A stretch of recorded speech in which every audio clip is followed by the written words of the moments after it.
नमस्कार मित्रों, फिर से एक बार आपका स्वागत है। जानिए मृत्यु के बाद क्यों जरूरी होता है पिंडदान। हिंदू आस्था के अनुसार मान्यता है कि पितृपक्ष के 15 दिनों के दौरान वंशजों को आशीर्वाद देने के लिए स्वर्गवासी पितरों की आत्मा धरती पर आती है। इसलिए उनके श्राद्ध के दिन आत्मिक शांति के लिए पिंडदान एवं तर्पण किया जाता है। पितरों का स्मरण कर श्रद्धा के साथ श्राद्ध कर्म किया जाता है। धर्माचार्यों के अनुसार पितृपक्ष के दौरान पुत्रों को अपने पूर्वजों का पिंडदान, तर्पण एवं श्राद्ध के बाद ब्राह्मण भोज कराना चाहिए। लेकिन यदि पुत्र जीवित न हो तो पौत्र, प्रपौत्र या विधवा पत्नी भी श्राद्ध कर सकती है। पुत्र न होने की स्थिति में पत्नी का श्राद्ध पति करता है। यदि पिता के एक से अधिक पुत्र हैं तो सबसे बड़े पुत्र को ही श्राद्ध करना चाहिए। यदि सभी भाई अलग अलग रहते हैं तो सभी अपने अपने घर में श्राद्ध कर सकते हैं।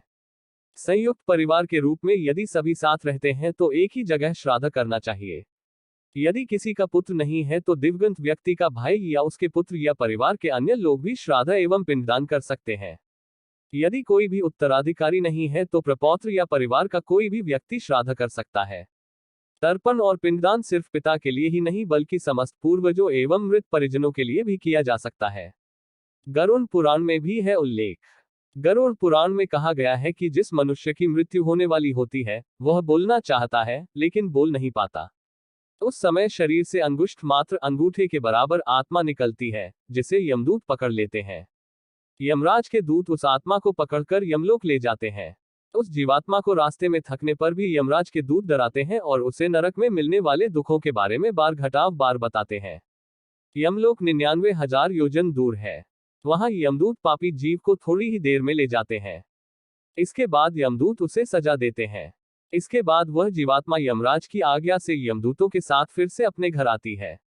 घर आकर वह जीवात्मा अपने शरीर में पुनः प्रवेश करने की इच्छा करती है, लेकिन यमदूतों के बंधन से वह मुक्त नहीं हो पाती और भूख प्यास के कारण रोती है। पुत्र आदि जो पिंड और अंत समय में दान करते हैं उससे भी उसकी तृप्ति नहीं होती। गरुड़ पुराण के अनुसार मनुष्य की मृत्यु के बाद 10 तक पिंडदान अवश्य करना चाहिए। पिंडदान से ही आत्मा को चलने की शक्ति प्राप्त होती है। शव को जलाने के बाद मृत देह से अंगूठे के बराबर का शरीर उत्पन्न होता है। वही यमलोक के मार्ग में शुभ अशुभ फल को भागता है। यमदूतों द्वारा 13वें दिन आत्मा को पकड़ लिया जाता है। इसके बाद वह भूख प्यास से तड़पती हुई यमलोक तक अकेली ही जाती है। 47 दिन लगातार चलकर आत्मा यमलोक पहुंचती है। गरुड़ पुराण सनातन धर्म के 18 महापुराणों में से एक है। माना जाता है कि गरुड़ पुराण में भगवान विष्णु और उनके वाहन गरुड़ के बीच बातचीत के जरिए लोगों को नीति, नियम, सदाचार, ज्ञान, तप, यज्ञ आदि की बातें बताई गई हैं। साथ ही मृत्यु के बाद के संस्कार, आत्मा और तमाम लोकों का जिक्र किया गया है।